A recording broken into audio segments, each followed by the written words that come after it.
ya. Nah, alhamdulillah insya Allah pada kesempatan pagi Ani sebelum saya berangkat ke Tambun ya. Jadi ini alhamdulillah bisa menyempatkan dulu untuk mengisi sesi ngopi ya pagi hari ini. Materinya yaitu materi 4.2 yaitu tentang konsep dasar pelayanan. Nah, jadi dalam sebuah industri apapun itu pasti ada yang namanya konsep dasar pelayanan ya, konsep dasar pelayanan. Maka konsep dasar pelayanan ini harus menjadi biasanya memiliki karakteristik ataupun juga ciri khas masing-masing ya, ciri khas masing-masing. Tapi di satu sisi secara konsep dasar itu biasanya sama ya, biasa sama. Maka hari ini kita akan coba belajar tentang konsep dasar di pelayanan.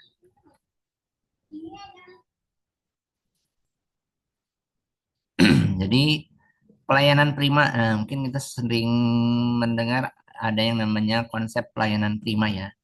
Jadi, pelayanan prima itu adalah sebuah upaya untuk melakukan pelayanan sebaik mungkin kepada para pelanggan atau konsumen, sehingga menimbulkan kepuasan bagi para pelanggan. Jadi, kata dasarnya ataupun apa kata merahnya, benang merahnya itu adalah pelayanan sebaik mungkin. Jadi, melakukan pelayanan sebaik mungkin. Ya, tujuannya tadi kepuasan. Ya, kepuasan. Atau pelayanan prima itu adalah sebuah strategi pelayanan terhadap pelanggan yang juga menjadi strategi yang bertujuan untuk menghadapi persaingan bisnis. Nah, ini pengertian yang kedua ini juga selain kepada pelanggan, tapi juga untuk menghadapi persaingan bisnis. Jadi, tadi pelayanan prima ini juga menjadi pembeda ataupun juga sebagai alat ya, alat berkompetisi dengan para pesaing bisnis. Nah, jadi bisa dua hal. Jadi bagi pelanggan mendapatkan kepuasan, bagi persaingan bisnis kita bisa bersaing tuh ya dengan para kompetitor ataupun saingan-saingan bisnis kita. Kenapa sih pelayanan prima ini sangat dipentingkan, sangat penting, yaitu dengan pelayanan terbaik yang diberikan kepada pelanggan dapat menjadi ciri khas atau pembeda dengan bisnis yang lain. Jadi misalkan ketika ke SMM pasti dibilangnya Assalamualaikum, gitu ya, salam, gitu ya. Tapi kalau ketika kita ke minimarket itu kan selamat pagi ataupun selamat siang ataupun selamat datang di Alfamart, di Indomaret dan sebagainya kan gitu ibaratnya. Atau mungkin ketika kita berbelanja ke pasar, misalkan oh, Pak Haji, Ibu Haji, walaupun ya semua orang ibu-ibu dianggapnya Bu Haji, semua bapak-bapak disebutnya Bapak Haji. Itu bagian dari ciri khas ya, ciri khas yang membedakan antara pembeda bisnis kita dengan bisnis yang lain. Wah. Yang kedua, pelanggan yang datang puas dan senang terhadap pelayanannya yang diberikan. Mereka akan dapat tetap berpotensi datang kembali dan membuat mereka menjadi pelanggan tetap atau loyal. Nah, jadi ketika tujuannya adalah menjadikan bisnis kita memiliki pelanggan tetap ataupun loyal, tapi ketika saat ini tidak terjadi, maka yang harus dievaluasi yang pertama adalah bagaimana cara pelayanan kita kepada para pelanggan. Dievaluasi itu cara pelayanannya, karena bisa saja tidak banyaknya pelanggan tetap ataupun loyal itu gara-gara ada yang salah tuh di pelayanan prima. Yang salah tuh apa? Berarti si konsumennya tidak puas, gitu ya, tidak puas. Maka silahkan bisa kita evaluasi. Jadi kenapa kita pentingnya pelayanan prima ditetapkan supaya tadi kita bisa mengidentifikasi ketika pelanggan tetap ataupun loyalnya sedikit ya, sedikit atau bahkan kabur gitu ya, yang awalnya pelanggan tetap ujung-ujung jadi kabur. Nah, itu juga nanti bisa diidentifikasi salah satunya melalui pelayanan prima. Yang ketiga, jika pelanggan merasa puas dan senang, maka tidak menutup peluang pelanggan tersebut merekomendasikan tempat tersebut kepada orang lain. Nah, jadi ini adalah tujuan paling akhir ya, paling akhir bahwa diharapkan ketika kita melakukan pelayanan prima secara tidak langsung menjadi fungsi marketing ya, fungsi marketing yang murah ya, Karena marketing murah itu ya kita tidak harus mengeluarkan biaya yang besar, tapi datanglah para pelanggan-pelanggan baru katanya, yang bahkan hanya berdasarkan apa testimoni. Nah, ini adalah tujuan ya, tujuan di akhir, dampak di akhir ketika kita melakukan pelayanan prima. Jadi setidaknya ada tiga hal dari sisi pelayanan apa pentingnya pelayanan prima, yaitu tadi untuk membedakan antara bisnis kita dengan yang lainnya, ada ciri khasnya ya. Ada yang keduanya adalah berpotensi mendatangkan pelanggan tetap ataupun loyal. Yang ketiganya adalah bisa mendatangkan pelanggan-pelanggan baru dengan cara ya pelanggan yang sebelumnya yang sudah puas merekomendasikan tempat kita. Dasar pelayanan prima, jadi ada 7 hal dasar yang memang harus dimiliki oleh kita nih sebagai penjual ya, sebagai penjual. Yang pertama adalah attitude ataupun sikap. Sikap kita harus baik, harus ramah, gitu ya. Harus ramah, menggunakan bahasa yang sopan, gitu ya. Bahasa yang sopan, gitu ya. Attitude lah ya, attitude. Lalu berperilaku juga yang baik.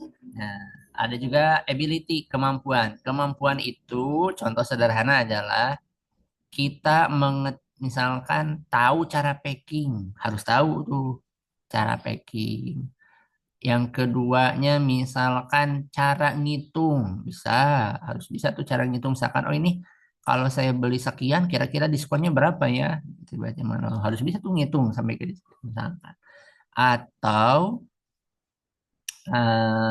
misalkan juga dari pengelolaan, ya pengelolaan misalkan eh, apa pengelolaan di tokonya, gitu ya kemampuannya, lalu juga di kecepatan pelayanan itu kan dari kemampuan ya, gitu. Ataupun misalkan ini pengetahuan dasar produk misalkan atau biasa kita sebutnya kan produk knowledge ya, jadi pengetahuan tentang produk itu.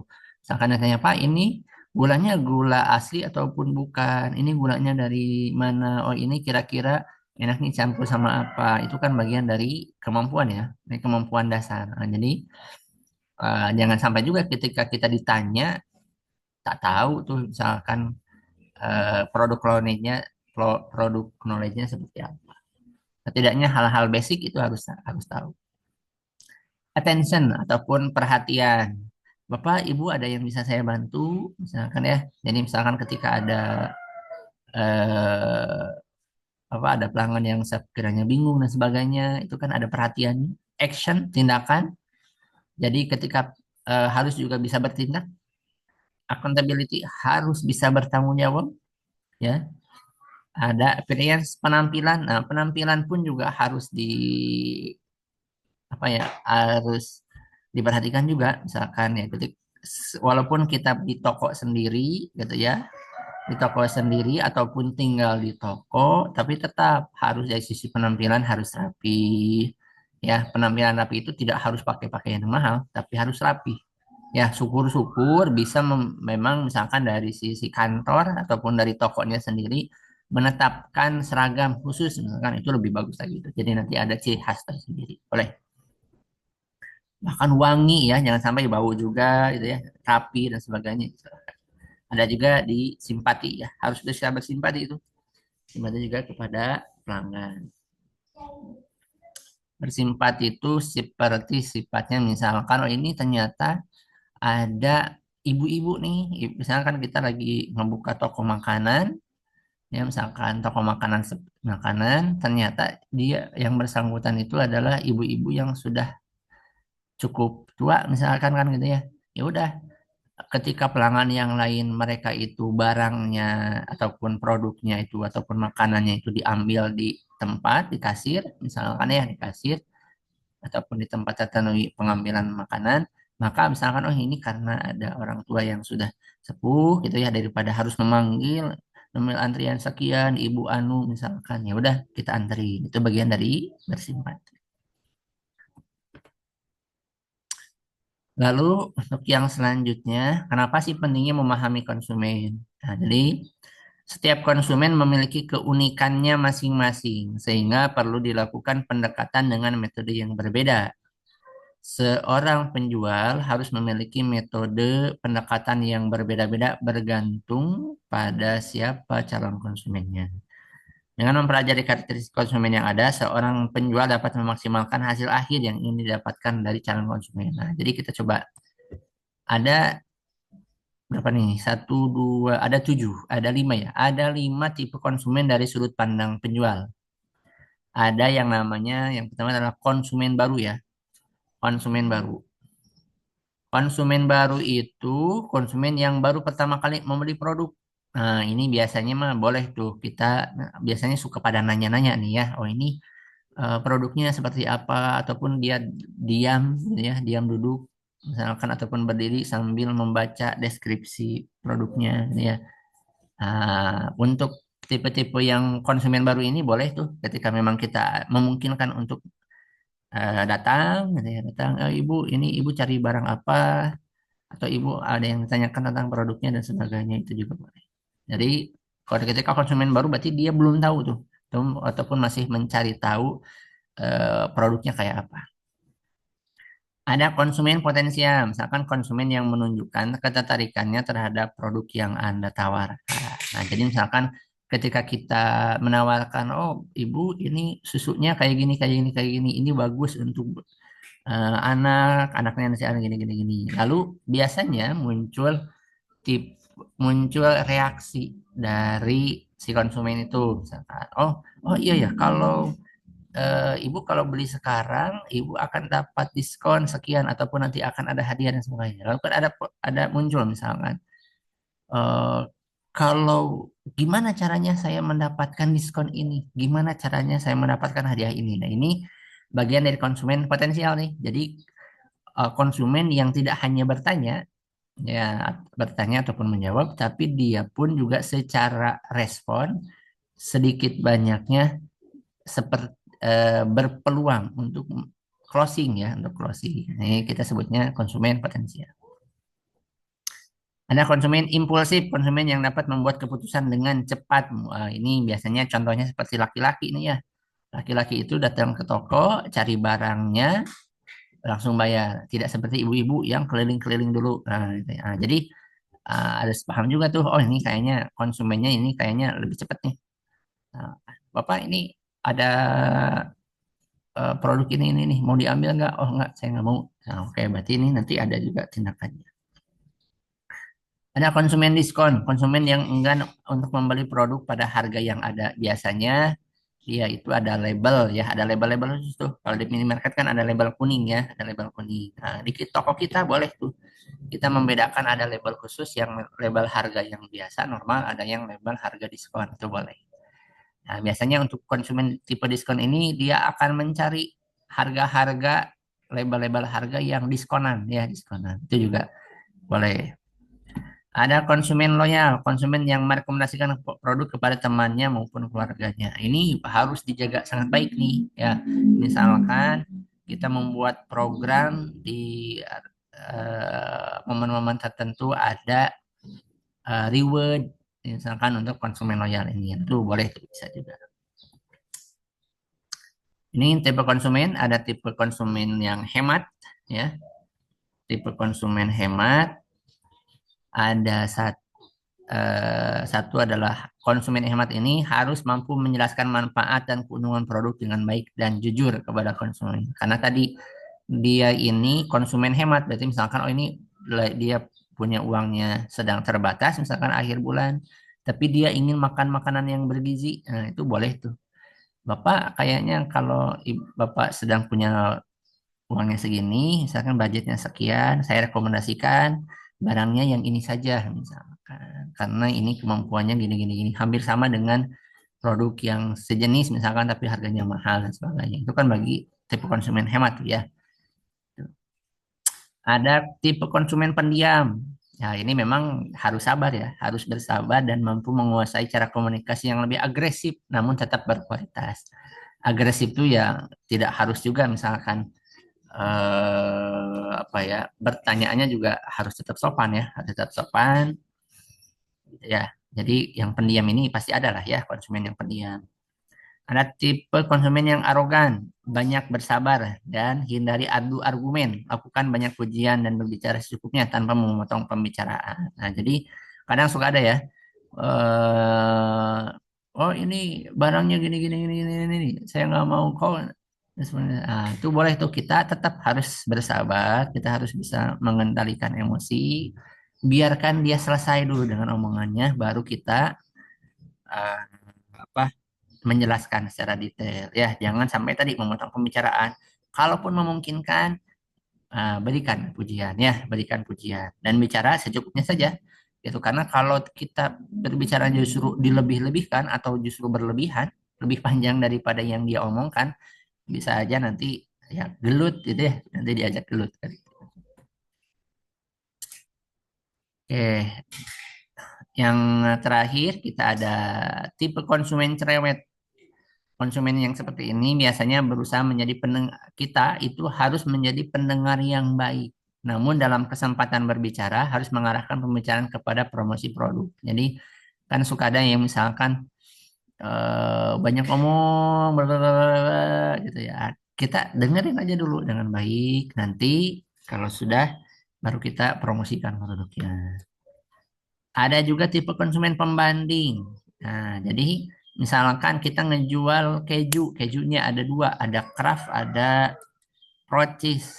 Ya, itu juga kita harus tahu tuh membandingkan antara procis dengan apa, harus tahu informasi produk ya, ataupun produk knowledge-nya dari procis dan juga dari craftnya kayak apa.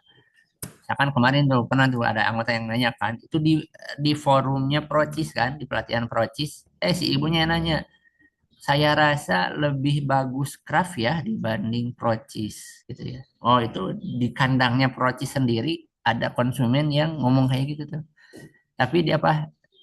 Dipahami, oh berarti yang bersangkutan kayaknya belum tahu nih procis itu kayak apa. Maka disampaikanlah, Ibu justru dari sisi penelitian, dari sisi riset, produk kami lebih baik daripada craft ini datanya dan sebagainya. Jadi tadi jangan terbawa emosi, tetap harus bisa tenang. Tapi ketika ada pembanding, maka kita juga harus bisa membandingkan. Ya, bandingkan bahwa kita memiliki produk yang lebih baik tuh dibanding yang dibandingkan oleh si konsumen itu. Keenam, yang terakhir adalah tipe konsumen sombong. Biarkan konsumen berbicara sesuka hatinya dengan tidak terbawa emosi. Lakukan rayuan ataupun promosi produk kepadanya. Boleh, misalkan. Sombong, misalkan, oh ini saya bla bla bla bla bla bla, bla. Saya beli ini di Singapura dengan harga sekian. Kok kamu di sini? Nah, itu silahkan. Tetap saja, tetap kita tadi kuncinya adalah ditenang, biarkan mereka selesai ngomong, gitu ya, baru boleh tadi coba promosikan produk kita ya disesuaikan. Alhamdulillah dari sisi saya sudah selesai ya. Ya itu paling dari sisi materi untuk pagi hari ini.